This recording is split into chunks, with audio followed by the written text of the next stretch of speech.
Let's kick off.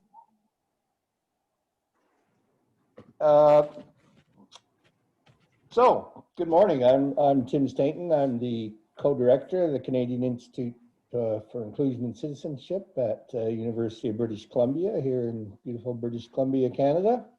I'm joining you today from the unceded ancestral traditional territory of the Tsawwassen First Nations. As an uninvited guest in this land, I have the pleasure of living and working on this beautiful territory. I'm thankful to the elders, knowledge keepers, and owners who have cared and protected and continue to care for these lands. I know that many are joining us from near and far, so I want to acknowledge the elders and caretakers and owners of those territories from where you might be joining us today. The Canadian Institute for Inclusion and Citizenship has been going for about 10 years, and strangely enough, this is our very first webinar. So we're really excited to be welcoming you all here today in the midst of the strange times that we're currently living through. And I think we're expecting about 175, 80 people to join us, which I think really speaks to the hunger in our sector for change, to find new ways of doing things. And that's pretty much exactly what Gord and Sarah have been trying to do, is to find new ways of thinking, new ways of approaching what we do, and how we can better make sure that people are supported to live quality lives, to be fully included in their community. So I'm just going to introduce our speakers today and then turn it over to them. Gord Tulloch has worked in the field for over 25 years. He served in many roles: frontline worker to senior leadership, accreditation surveyor, independent consultant, college university instructor. In his past several years, he's been Director of Innovation for Possibilities, which is a large provider of support here in the Lower Mainland. And he's focused, his work as Director of Innovation is focused on trying to bring new methods, approaches, and partnerships that might produce meaningful and enduring system change. Gord holds a BA Honors in Philosophy and a Master's of Arts in Liberal Studies, and he hopes that can be a useful ally and co-conspirator for those calling for change. Welcome, Gord. And I should add, Gord is a former student of mine, but we won't hold that against him. And Dr. Sarah Schulman has spent her career in buses, bingo halls, back alleyways as a social scientist focused on the experience of people living on the margins. She's a founding partner of In With Forward, an international social design organization whose team has produced award-winning, scalable interventions. In With Forward is her fourth organization. She started her first in elementary school. I'm not sure what happened to that one, Sarah, but maybe you can fill us in. Sarah holds a BA in Human Biology, a Master's in Education, and a DPhil in Social Policy from Oxford University, where she was a Rhodes Scholar. As a Jewish, middle-class, able-bodied, cisgendered woman, Sarah is forever learning and unlearning how to show up and hold space for change. So they are the authors of a new book, which we're kind of unofficially launching today, The Trampoline Effect. And you all will have a chance to win one of, I think it's 3 copies, if you've joined us today. And so they're going to share with us some of the insights from their work on that book today. So I'm going to turn it over to Sarah and Gord. Welcome, and look forward to hearing from you. Wonderful. Thank you so much, Tim. And thank you so much to the Canadian Institute for Inclusion and Citizenship for inviting us and holding space for this conversation today. My name is Sarah Schulman, and I'll let Gord say hello. Hi, everyone. I'm Gord Tulloch. And I'm in a tent, just so you know. It is a tent. It's my COVID office. And we would like to acknowledge that we are on the unceded ancestral territory of the Coast Salish people, and we very much honor the wisdom and the ways of knowing that come from this earth. And we thank all of you for joining us today, for your interest, for your curiosity, for your willingness and appetite to join in on what we hope will be a rousing conversation with lots of your questions at the end. We do want to start by learning a little bit about who is in this virtual room. And so I'm going to launch a poll. There's 2 questions in the poll. The first one asks you to tell us what hats you might be wearing, whether you're coming into this work as a student or a family member, a staff member, a designer, a policymaker, or any number of hats you might be wearing. And the second question we're just going to pose to you is, we're curious, what do you think? What kind of change do you think is needed in the community living sector? So we're just going to take 2 minutes and let you answer those questions and find out who is with us today.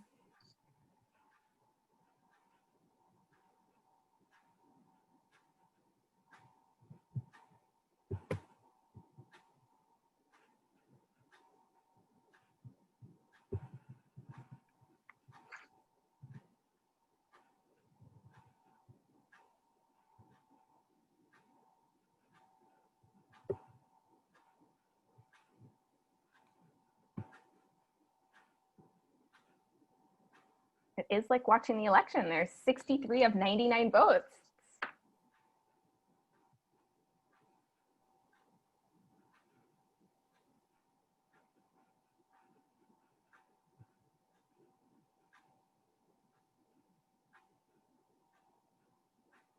All right, so we'll just take a couple more seconds. I'll end the poll momentarily. You can see that most folks have had an opportunity to vote.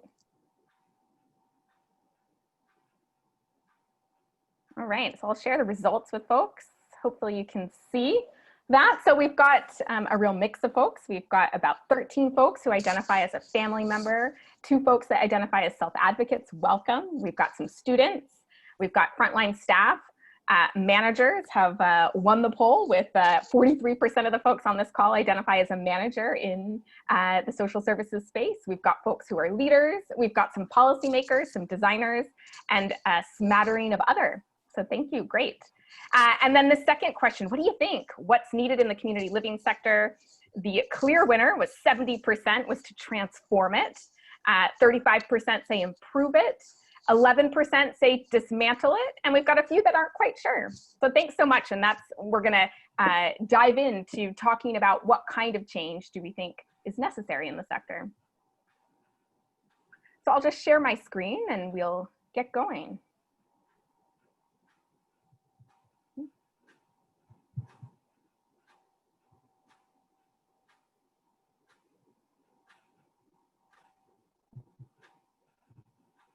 All right. So you signed up to this talk today, presumably to find out the answer to the question, is innovation really possible in the community living sector? Well, welcome to learning number 1. Always question the question. Today, we want to tell you a story about why we've come to see innovation as a red herring. Why, if we want to interrupt deep-seated patterns of exclusion, redistribute power, and enable human flourishing, we cannot simply innovate. We must stretch our very purposes. Now, this is a story that has a pretty clear beginning, but a messy middle and no real end. It's not a story with a glorious or even an inglorious hero. While there are no heroes, we do think there's plenty of courage and gumption. It's also not a rags to riches story, although we very much wish it was. If anything, we might call this story that we're going to share with you a quest, a daunting, unfinished, and imperfect quest to disrupt the status quo and try and raise the bar within our systems from surviving to thriving. So let's introduce you to some of the main characters in this story.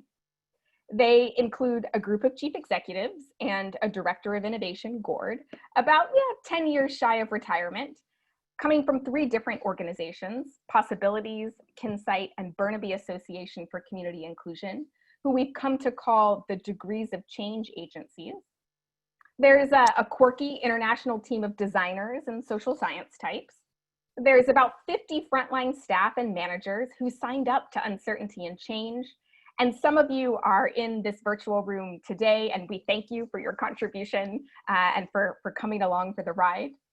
And there's hundreds of everyday folks, many of whom come with labels that our welfare system sets, labels like disabled or homeless or vulnerable. But these are folks who defy these labels in small and big ways. Now, Our story starts back in 2012 when these chief executives, a little less gray, a little more sprightly, started feeling that something about work really adding up. Their agency had good reputations. They delivered high quality services. They received big government contracts. And yet still, too many adults with developmental disabilities were living isolated lives, ghosting through their communities, not really being seen, not really leading lives full of purpose or possibility. For all the promise of community living, which was the hard-won result of families banding together to close down the institutions and return their sons and daughters, brothers and sisters to community, institutional thinking really lived on. And that's because an institution is not simply a building. It's a way of thinking. It's a set of professional practices that get codified in our bones. It's values and assumptions and roles. Right. And like Sarah said, you know, been in this for a while. And, you know, for over 20 years, despite being part of these conversations and conferences and committees and initiatives like a lot of you to restructure or rethink or reimagine the community living sector, things have stayed largely the same. And when I was an accreditation surveyor, I got to travel around the country and the US looking at community services. And you could do a taste test across time, across place, and they all pretty much felt and looked and tasted the same. And, you know, it looked like folks with disabilities being supported by paid workers, usually spending time in groups and not really part of the fabric of neighborhoods or the broader community. And at that point, you know, when we were being honest with ourselves, we had to admit that the vision and the aspirations that we had articulated in our organizational statements and website and newsletter and reports often weren't really being realized. That we had some great stories that we could trot out, and there were a lot of examples of things that were working well, but really the standard for what counted as a good story was probably too low, and there weren't enough of them. And I think, you know, one of the issues is that the processes that our organizations use for changing and adapting actually serve to keep things just the way they are. It's just about improving or expanding them. And so we can look at our CQI or strategic planning processes, which they keep turning to the same sorts of data sets and asking the same sorts of people to make sense of them and asking the same questions. And the pilots and the programs that we come up with, they really readily fit within our existing systems because they're designed by professionals from within those systems. And one thing we've really learned is that, you know, if it doesn't hurt, it ain't innovation. It ain't disruptive. It's not different than what you're normally doing. So there's also, you know, communities of practice that often come together and they can come up with kind of creative adaptations and variations to practice. And if enough people copy them, then they get incorporated into the new best practices. But none of this really kind of leads to what the next practice might be, to what the new typologies of services or approaches might look like. So if none of these processes, the difficulty with them is none of them fundamentally question why things are the way they are. They just try to get bigger and better at it. And so in the end, we just keep replicating ourselves, we keep recycling the same conversations and doing the same things. So in 2014, we were hunting and thirsty for something really different. And that's when we ran into this small and fascinating and offbeat team and invited them to come to British Columbia to look at the gap between our vision and people's current realities. And we chose to begin with trying to get a better understanding of people's lived experiences of social isolation. But everyone will attest, we didn't know what we were getting into. And we didn't either. We landed in Vancouver for what our team thought would be a 3-month project. And immediately we knew this wasn't just going to be your average professional gig. There was real personal investment. Gord and Christine Scott, the chief executive of Kinsight, met us at the airport, and they'd stocked our new home full of goodies, a guitar, a coffee machine, a basket with some local wines. And on our first drive around town with Richard Fauché, the co-executive director of the Burnaby Association for Community Inclusion, he stopped to introduce us to everyone he knew, and he knew a lot of people. He remembered birthdays, he regaled us with stories of renegade trips across the border, and we laughed a lot until our sides hurt. And so our team found ourselves entering this vibrant community with its histories, with its hopes, with its disappointments. And we settled into apartment number 303 of a social housing complex in Burnaby, British Columbia. And immediately we started knocking on doors, getting to know our neighbors. And these were neighbors like Faye and Rocco, like Greg, like Mark, like Katie, and about 50 folks. And we'd love to introduce you to Faye and Greg for a moment.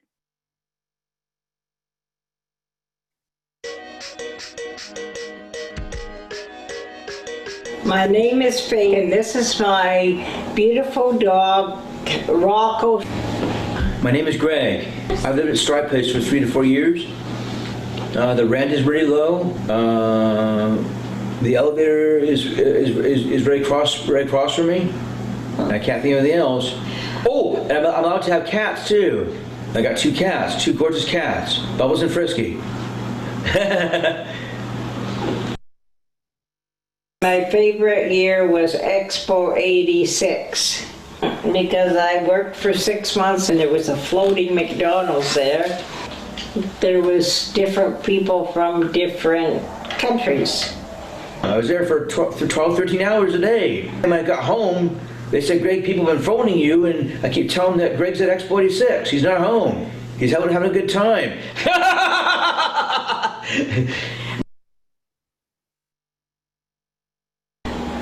Tomorrow, Lenny, my support's coming. Tuesday, I have to go for a test, and Wednesday, I have to go to see my urologist. And Thursday, I have to go to physio, and I'll drop by and see my mom. I don't think I have anything on Friday. Lenny is a support worker through VACHI. Yavika is a life skills worker through Possibilities. Chantel is a life skills worker through Possibilities. Oh yeah, and then I have Holly as a representative and Stephen as a representative. I consider them my friends too. Yeah, sometimes I feel lonely, especially since I had this surgery and I had to stay home for a while. Oh, today I soaked my feet, trimmed my toenails, did my fingernails. I saw John, my outreach worker, and I've been to Subway, had a chicken sandwich and 2 pop, and they always give me cucumbers on the side. What else did I do? Oh, I went to the bank to pay my cable bill, and I can't think of anything else. Oh, I vacuumed my rug today. My rugs. Pretty good day. Well, a bad day, I feel like lying down in bed. I feel depression. But I find when I keep busy and keep my mind on what I'm doing, then I keep happier. If I got nothing to do, then I can get depressed or even lonely. What I want changed, I want to get a part-time job once this knee gets better. Well, I don't want no husband. Not now. Well, I'd like to have a girlfriend, and I want to have a fiance eventually in the near future, and also get married. I think I'm ready for it. It's going to it'll be a big challenge, though. It won't be easy. So that was the lovely Faye and Greg, and a few doors down from Faye and Greg lived Mark. And one night we brought over some hot pizza to eat with Mark, and the first thing that struck us was that Mark only had 1 plate and 1 knife and 1 fork in his cabinet. He wasn't used to having company. He was really used to eating dinner alone. And it wasn't that Mark wasn't well supported. He was. He had a good relationship with his worker who took him grocery shopping and helped him to prepare meals. It was that Mark had so little to look forward to. No purpose, no informal connections, no real life milestones ahead of him.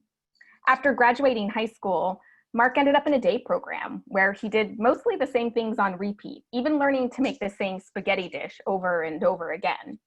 It was a big departure from where Mark wanted his life to go. And he spoke to us about wanting to travel. He was curious about the hospitality industry. He was hungry for adventure, not for sameness. And like Mark, Katie, who lived just a couple of floors up, had so many unrealized dreams. She always wanted to play the piano. Growing up, her mom didn't think someone like her could. Fast forward 40 years, and Katie continued to be saddled by other people's low expectations. Stuck in a low-wage, zero mobility job she really didn't like, separating white and colored paper at a local recycling plant. What Katie loved more than anything was to care for animals, to fix things. She managed to fix a broken iPod that we had, and listen to concerto violin music. But she also didn't want to hurt anybody's feelings, and she definitely didn't want to get anybody into trouble. So she dutifully showed up at her job. She didn't raise her feelings, lest she be tagged as some sort of troublemaker. Mark, Katie, Faye, and so many others that we had the real privilege of meeting made visible how much of the existing service system had made a profound mark on people's lives, how it structured their days and their routines, how it shaped what they saw as possible, how it even influenced the very words that they used to talk about themselves and to talk about their identities.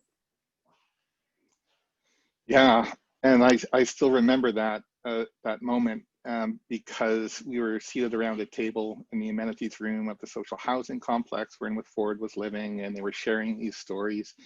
And I remember the air getting really heavy because it kind of presented us with a crisis.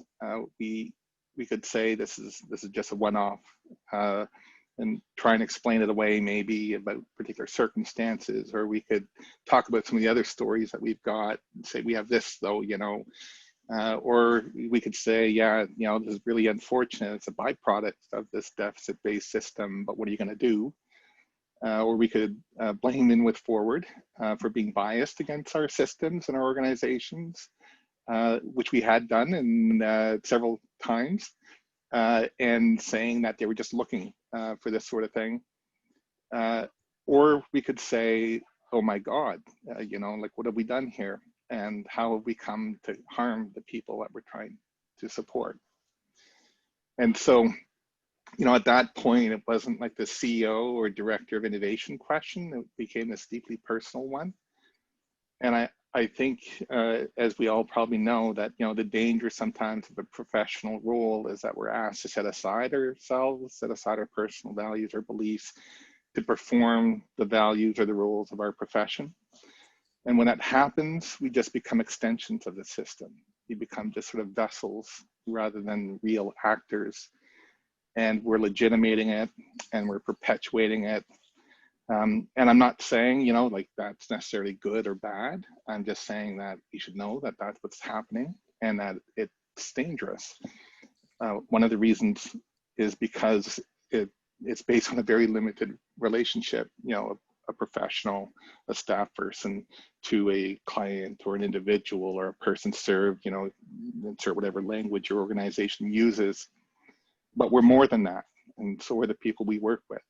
And the moment that we stop looking with a professional lens or gaze, but choose to see people in their entirety as ends in themselves, as beings worthy of love, it's this moment that moment gets invaded by all kinds of new possibilities, new duties, and new considerations. And I think, you know, for that reason, we suspect that a moral act probably lies at the heart of disruption. It's why Naomi, Joy, Godden, and a bunch of others have talked about love and social work as a radical act, because it liberates us from the rules and the roles, and it calls upon us to do whatever love requires us to do, which is very unpredictable, because then anything can happen, and it's very inconvenient, which is probably why we have codes of ethics in the first place, because they bound the relationship. They're much more likely to get kind of predictable results, the sorts of ones we're after, and they still offer the sense of a moral grounding. But then, you know, another danger, of course, about, you know, embodying professional roles and values, which we have to do, you know, is that we're acting as part of the system. And when we do that, personal responsibility starts disappearing. We can sort of say, you know, hey, it's not our fault that things aren't working. We didn't set it up this way, right? We're just doing what we're supposed to be doing, what we've been asked or what we've been told to do. And we're doing it for people's own good. We do some important work. But the issue, of course, is if everyone's trying to do their job as best as they can, and if we believe that this is really legitimate and important work, then where's change going to come from? You know, who knows? It's somewhere else. You know, it's not us, which really means it's no one, because of course everyone's just doing what they're supposed to be doing and making things chug along.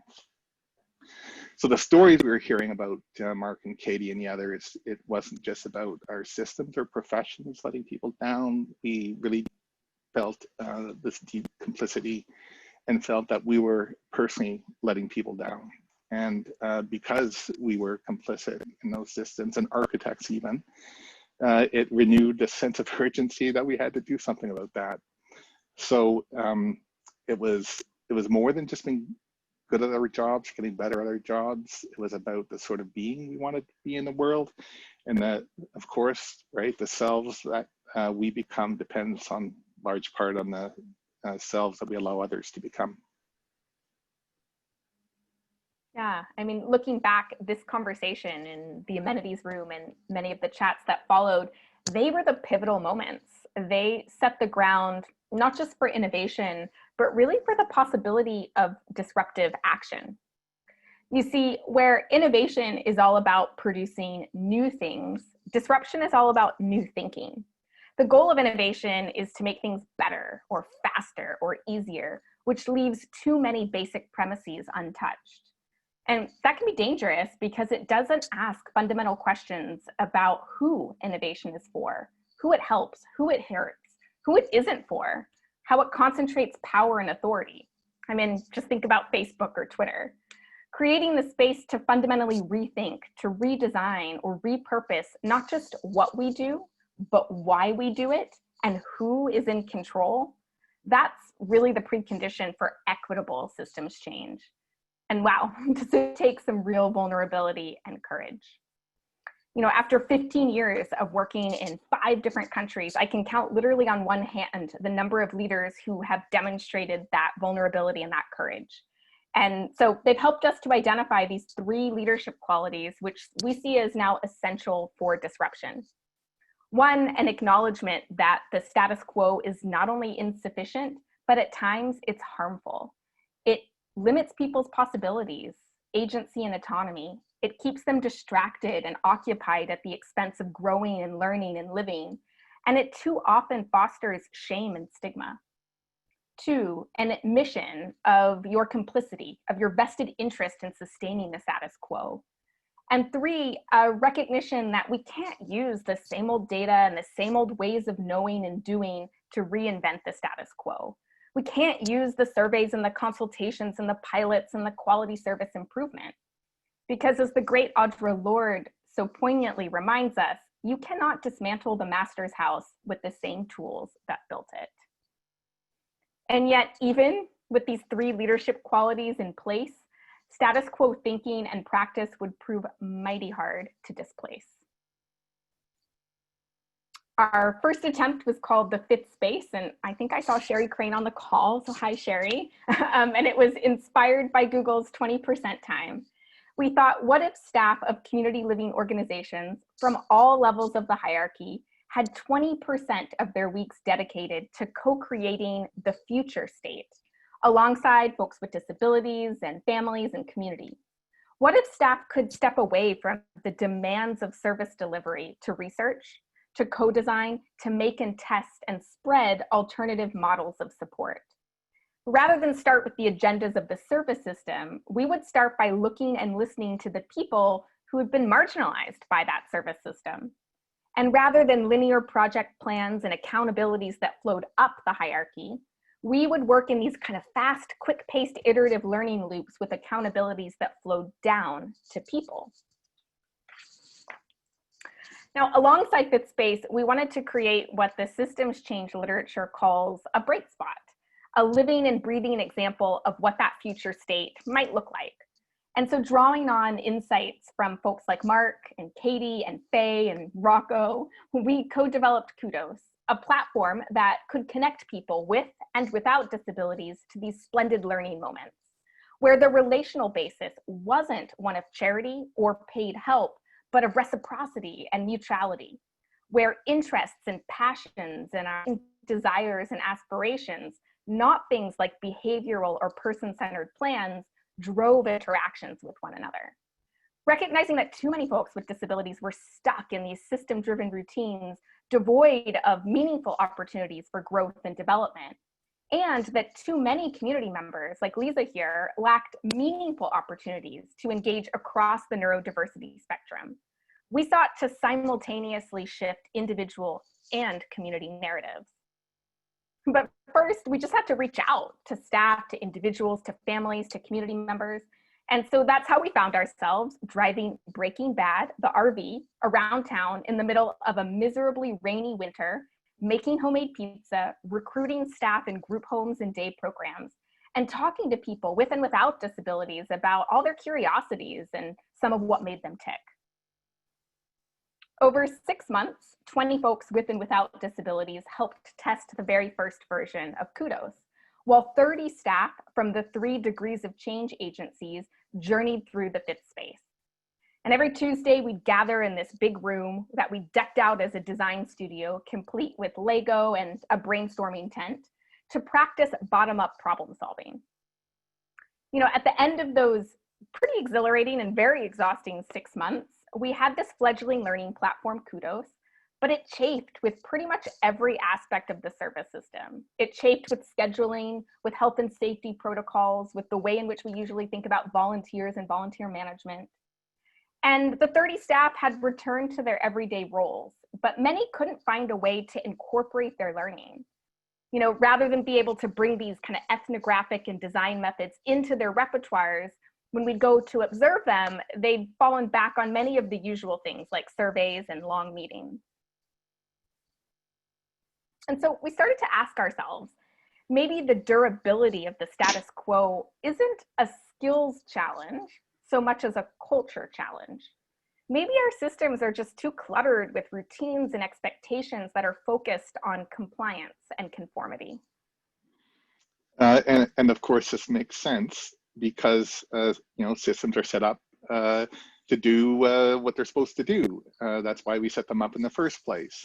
And it's wonderful, really, because it can do that. But then it presents us with this problem because it keeps getting better and better at delivering what it's supposed to deliver. And as it does that, it gets bigger and bigger. There's always more policies, more procedures, more rules, more training, more routines, and always more order, more structure. And the only way it can work is if everyone follows along. So conformance is critical. And not only does this create all kinds of expectations and accountabilities around what we're supposed to do or not do, but because social service systems deal with folks who are perceived to be vulnerable, there's this extra accountability involved, which means that people know systems, they want or they need to have some control. And I think psychologically that's understandable. It feels unfair to be on the hook if things go wrong, but not to have that control. And then of course, besides, you know, organizations are under contract to get certain results, and how are they supposed to do that if they don't control things? But then of course, is it any surprise that as you know, our organizations and our systems find it so difficult to really meaningfully empower families and people that they're supporting? And the other thing about systems is that they naturally prefer stasis. They like smoothness, equilibrium, calmness. You know, we do lots of planning to avoid upset or interruption. We fix problems when they pop up so they don't happen again. We don't like conflict or inconsistencies because that creates uncertainty, which stalls work or results in duplication or waste. So systems are always wanting to iron this stuff out, to clarify things, to create more rules and expectations that everyone understands and can follow.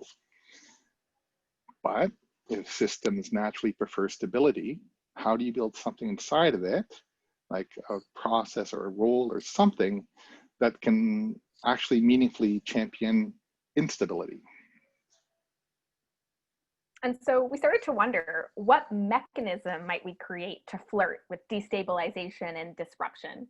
Could we create the conditions within social service organizations to nourish creativity and experimentation that would have an actual remit to challenge some of the core assumptions and logics?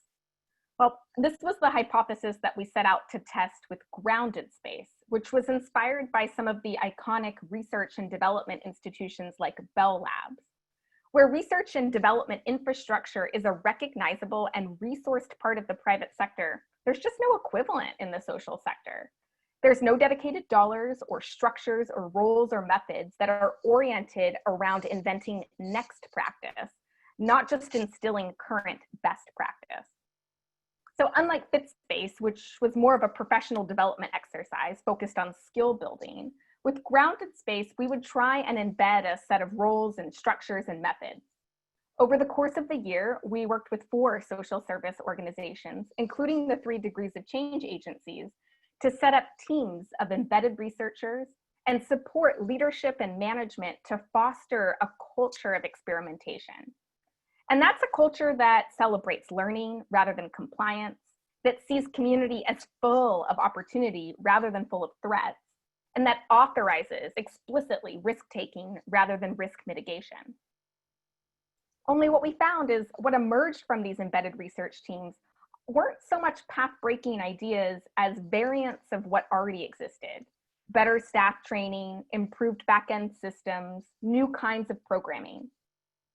Rather than use these kind of fledgling research and development units to redistribute power and authority remained largely in the hands of managers and some staff.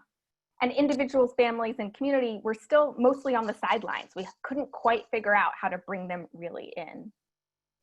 So it was time to revise our hypothesis again.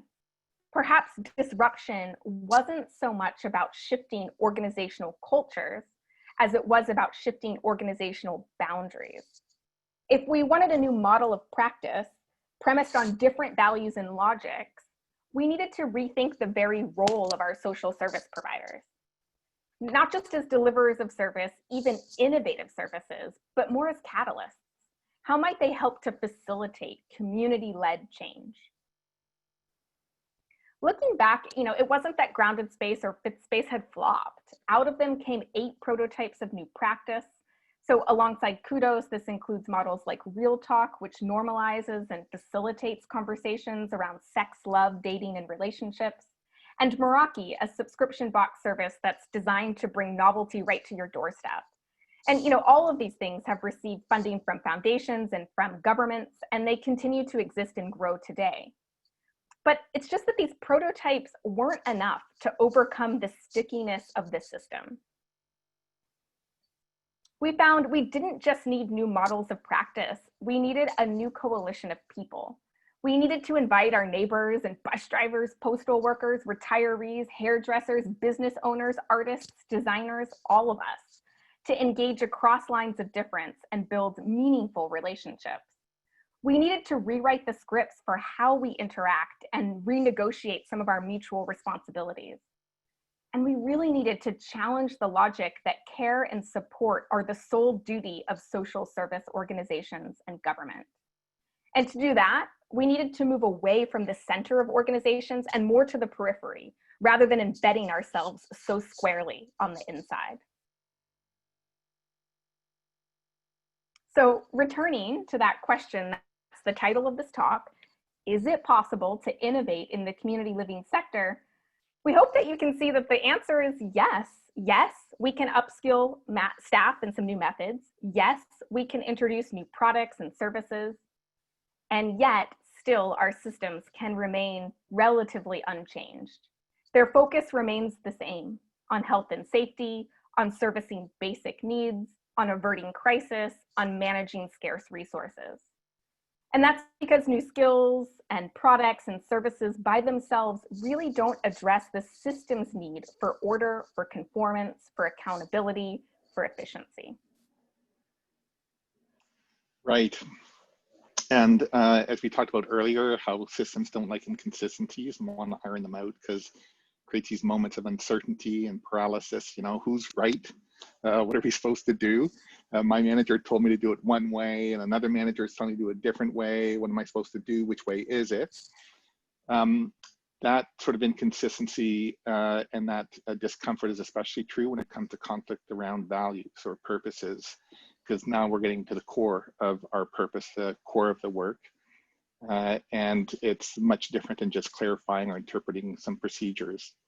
So, you know, familiar example, maybe, you know, Mary only wants to go bowling or swimming or watch movies on Netflix all day. She doesn't really want to try anything new. And in fact, changing her routine can sometimes make her upset and anxious. So we'll honor that that's her choice. It's her life and it's her mental health. Yes. And if that's all Mary does with her life, if that's all she wants to experience, she's less likely to grow, deepen, or lead a full life. And if she can't get to the root of her anxiety and try to overcome it, her possibilities will dwindle. Oh no, you know, two legitimate ways of looking at the situation. Which value should we apply? Is it going to be self-determination or personal growth? And the tendency is that the feeling that we need to pick only one and that we need to let the other one go to justify one over the other. And in Mary's case, because our systems are more focused on stability than flourishing and are already uncomfortable with the power they wield, and because they may not have or feel that they have the resources or the energy to really do the personal growth thing or do it well, they're more likely to emphasize self-determination. Let's just leave things the way they are. It's her choice, after all, it's not ours. But when we get in the habit of choosing like which value or which standard makes sense to apply, then we're not only choosing to ignore all sorts of relevant information, we're starting to limit our possible action. But on the other hand, if we kind of accept that original tension, if we kind of say yes to both, Mary does have a right to choose, and she has a right to having a chance at a full life, then the possible actions that we can engage in, they expand considerably. We stop sort of patterning ourselves after you know, a single standard, and can be called upon to find creative ways to address multiple points of view. So, you know, that we came across this very frequently, and something that gets in the way of change is sort of this right thinking and right action, which is the sediment or the result of these sorts of simplifying tendencies where we only want to kind of pick one value and go with that. And that just results in more and more entrenchment, more and more institutionalization of the work. So we fall into these traps of common sense and good judgment, which is really difficult to get out of, and which continues to affirm that the way things are is the way they should be, that we have a measure for everything else, but you know, the common sense and the judgment that we deploy is not itself subject to questioning or to challenge. So this is the nub of it, you know, kind of being willing to actually simultaneously hold different values and points of view. It makes it harder to fall into patterns. It interrupts what we're thinking and doing, and it invites us to be more curious and to probe what's going on here. You know, it turns out there's a lot going on here, and we need to be more open to that complexity, not more closed off to it. And when we do that, when we're willing to take a stand in that angst of uncertainty, that's where we start leading, I think, to kind of a deeper understanding and to discernment and to wisdom, which has a very different tonality and effect than what's common sense and what's good judgment, which, you know, as we already talked about, just kind of legitimates and conserves the way things are. So what does that actually look like in community living? Like what sort of tensions might be central to disrupting our status quo? Yeah, so rather than focus on making our organizations and our systems more innovative, we believe what's needed is to enable our organizations and our systems to stretch, to hold rather than reject tensions. And because that's really not going to be easy, you're going to need to be pretty determined, resolved, because the system's going to buck you off otherwise. A stretch for us is very much what it sounds like. It's uncomfortable. It's both staying in place while moving to a different place. It's honoring the past while aspiring to a future. It's recognizing that there are important values and purposes that have gone into our current situation, and we don't want to completely lose or abandon them, but we also need to add new ones that will start to pull us in a different direction. So in the book, we introduce 12 stretches that we see as the basis of a new social contract and an alternative status quo. And we'd like to preview briefly just a couple of those stretches and then invite you to read the book for a full listing of the 12. So the first stretch, from safety and to flourishing, recognizes that yes, keeping people safe is important, but it's really not enough. It's not enough in our own lives. We don't aspire to a life that's safe, though we hope that there is enough safety to make it through, enough safety to actually be able to live something.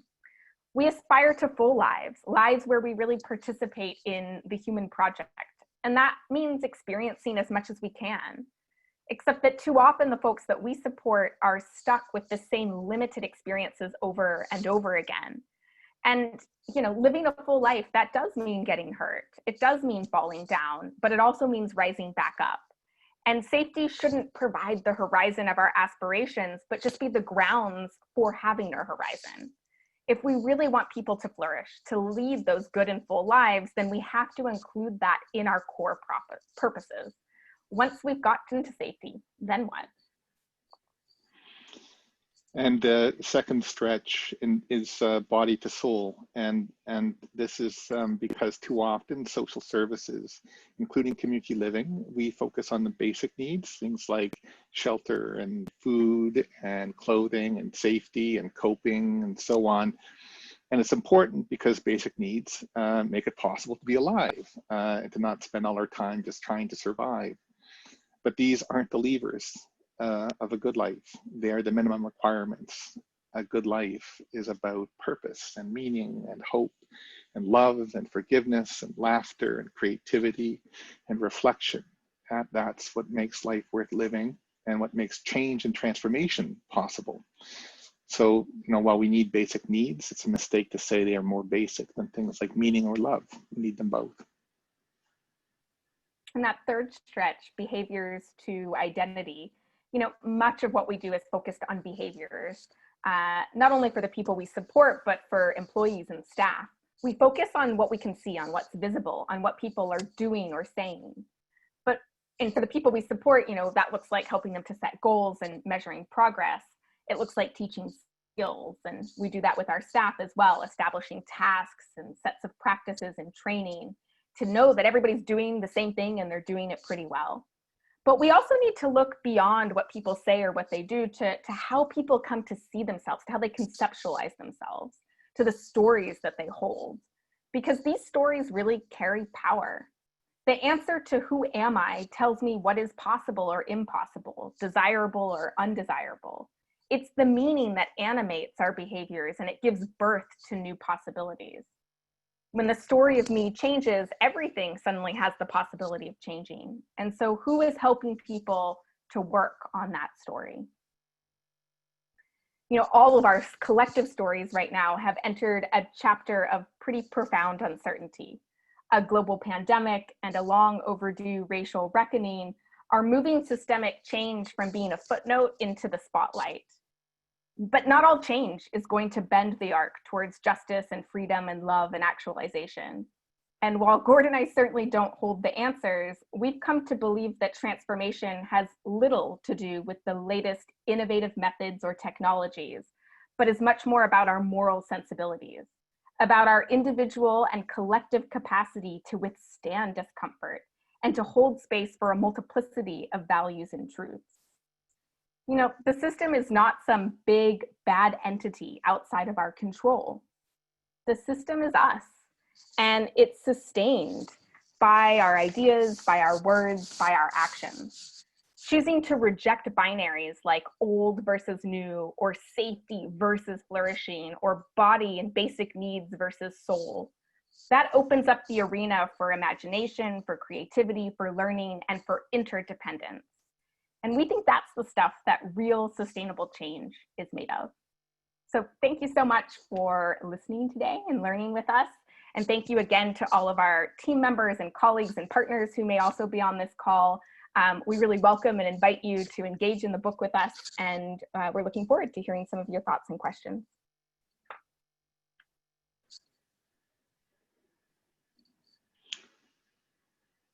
So I'm going to jump in here just quickly. Hi, everybody. I'm Rochelle Hole, and I'm the other co-director of the Canadian Institute for Inclusion and Citizenship. I'm just going to suggest maybe, Sarah, that we do the book draw, and then maybe folks can stay a little longer, maybe till about 11:15, and we can have question and answer. I just don't want to run out of time. So why don't we do the book draw first? And I know that there are two questions. So there's the question and answer feature for people to type in their questions, as well as the chat. So why don't we do the book draw first? Great. So we've gone old school, and Gord has taken all of your names and chopped them up into little strips. And pieces of paper, that's what you are. Your numbers on a piece of paper. So we need like a drum roll. Yeah. All right. Let's pull one out. Oh, that was one. They're so small. My hands are cold.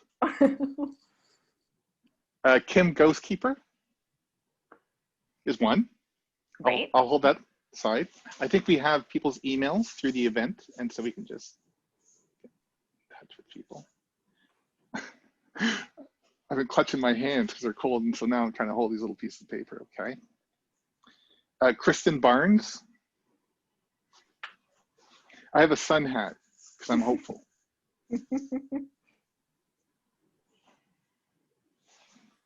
And Stephanie DeBishop. Great. Well, we'll send emails to those folks. If you've heard your name, you're welcome to let us know on the chat. Otherwise, we'll send you an email and figure out how to get you a copy of the book. And we also have a new poster with the 12 stretches that we'll be sending as well.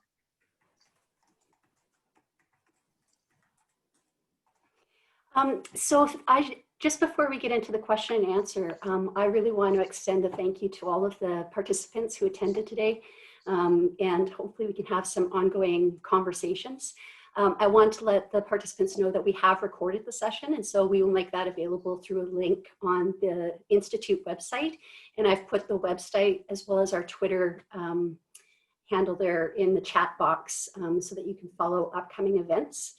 And we will be doing more webinars, so stay tuned. And then just before we go to the question and answer, I would really want to thank Sarah and Gord for sharing your personal journey, the partnerships with your team, and all the learnings, and really for igniting an important, relevant, and necessary conversation. So thank you so much. And I'm going to turn it back to you so that you can kind of moderate the questions.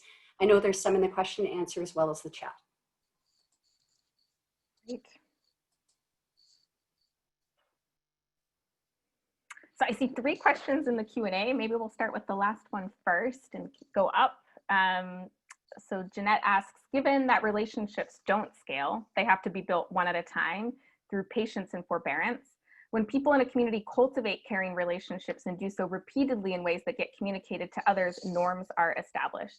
Given this, how do you approach evaluation or reporting to funders in a way that communicates this slow and iterative work?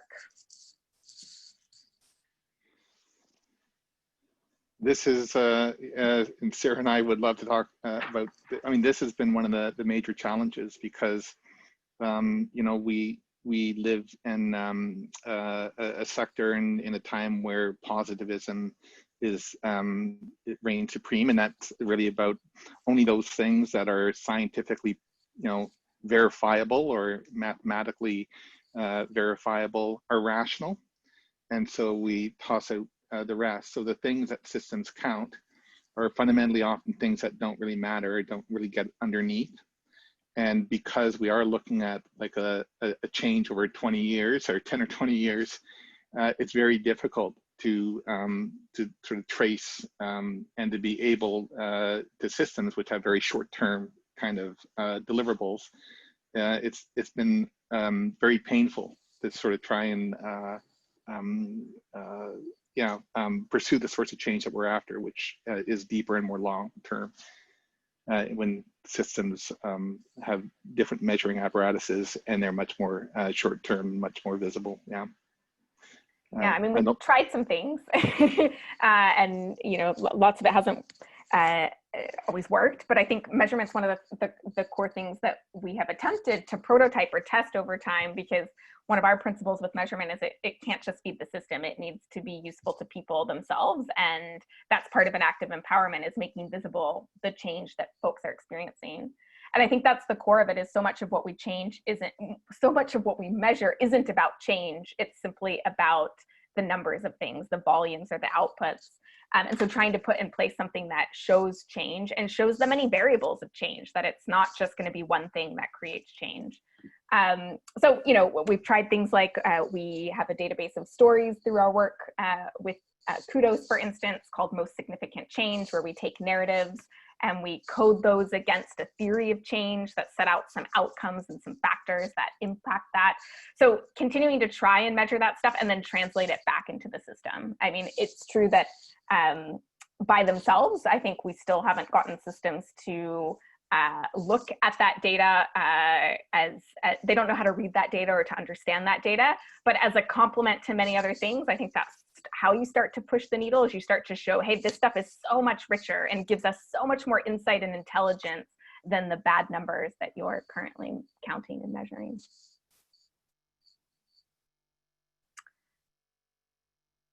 I see a question here about how to act as the catalyst when people supported and family members might be quite fearful of failure and rejection in the community, and they've prioritized the certainty of paid support over the perceived risks related to supporting people to have more natural relationships and roles in the community.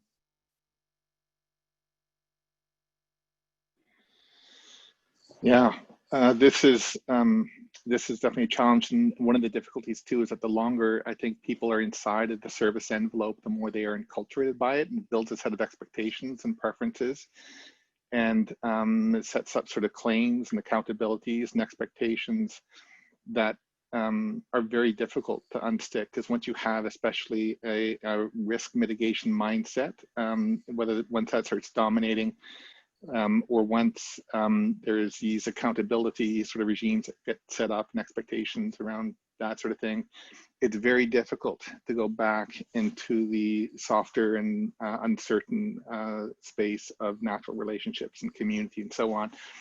And you know, one of the stretches we do talk about is around how we need to engage better with families.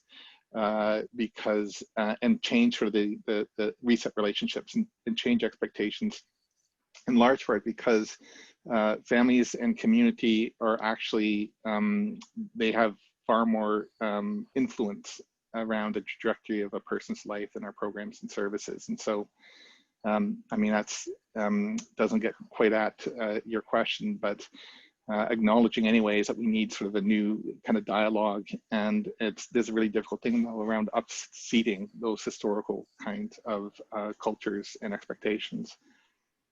And so just really quickly, I mean, one of the things I think that, you know, we were approaching a little bit different. The question is, how closely can you bring this new way of breathing or purposing or thinking inside an organization, and how much does it have to stay on the periphery, and how much do you kind of begin sort of working with sort of new people that are coming in, and how much can you kind of adapt that to people that have been in the system for a long time?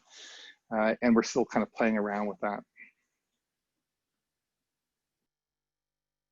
Yes, the question of how we shape perceptions and expectations of family members and folks themselves is one that we have also, you know, struggled with at times. Starting earlier, we've certainly noticed, you know, how do we, the kind of promise and possibility that many families might feel when their kids are school aged really changes as soon as they get into adult services. And so how do we, you know, work throughout the lifespan in a different way to help family members see what could be when their kids become adults, and not close the door on development and learning and growth. And starting really small. I think that's the beauty of using kind of prototyping methods, is it's not pulling the rug out, it's not completely shutting something down, it's small tests and trials, and you can build up a lot of confidence and relational goodwill and capital through those kinds of quick tests and designing new kinds of interactions.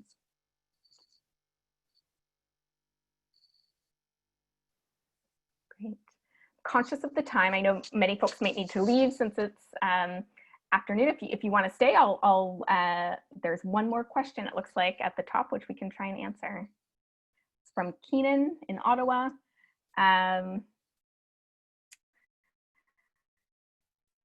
For the most part of our current organizational culture, the reinforcement and encouragement of those beliefs, and some great ideas about how to articulate them. Looks like more of a statement than a question. Sounds like somebody that is working alongside us with some similar values. Yeah, hi Keenan. That's great. Thank you. There was also a question in the chat from Lori Underwood, who asked, is this solely organizational change thinking, or does it include the clearly necessary education for families? And I think that obviously dovetails with your previous conversation, but I didn't know if you wanted to add any more specifically to that question. I totally agree. I mean, we have been working both inside of systems, between systems, with families, with individuals. So the story of the things that we're trying and testing has been very much in concert with all these different communities and groups. And definitely one of our learnings through this process is that embedding this kind of capacity in the center of organizations doesn't make it so easy to be able to do really deep community engagement work. And so where you need to position and sit this so that you can do that is certainly something that we keep learning.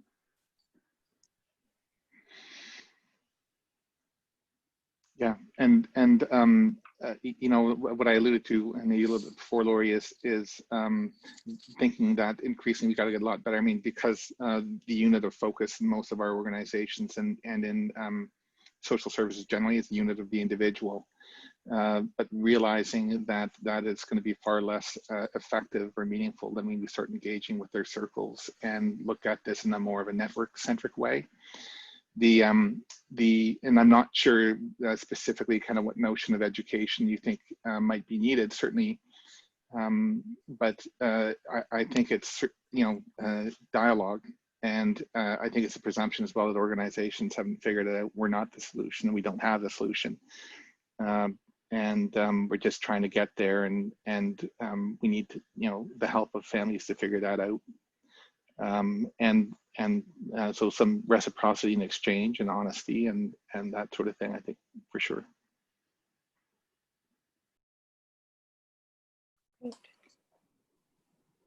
There's one comment from Debbie in the chat, who says, our son has not been through the service system, homeschooled, now 34 years old.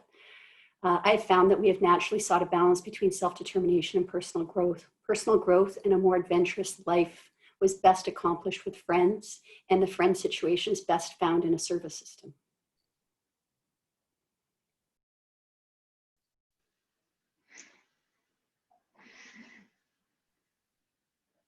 Yeah, no, I mean, look, this is a diverse world, and we're not sort of trying to propose that, you know, there's one right way or one right approach. We need, you know, an eclectic approach. What we've been talking about today is sort of what the dominant tendencies are, I think, in our systems, which kind of hold them in place. But we will always find exceptions yeah. Great. So I'm not sure if there are any more questions. If not, again, I really want to extend a heartfelt thank you to Sarah and Gord. This was our inaugural webinar of the Institute, so it was great to partner with both of you. And I know that your work, as you've alluded to throughout your talk, is really representative of a large partnership and collaboration with many, many people So really thankful for the great work and, as I said earlier, igniting an important conversation and dialogue. So thank you so very much. And it was great to partner with you on this. Thank you so much. Have a great rest of your day, everybody. Thank you, everybody. And again, there will be a link to the recording that will be available through the Institute website. So thanks. Bye, everybody. Thanks, everyone.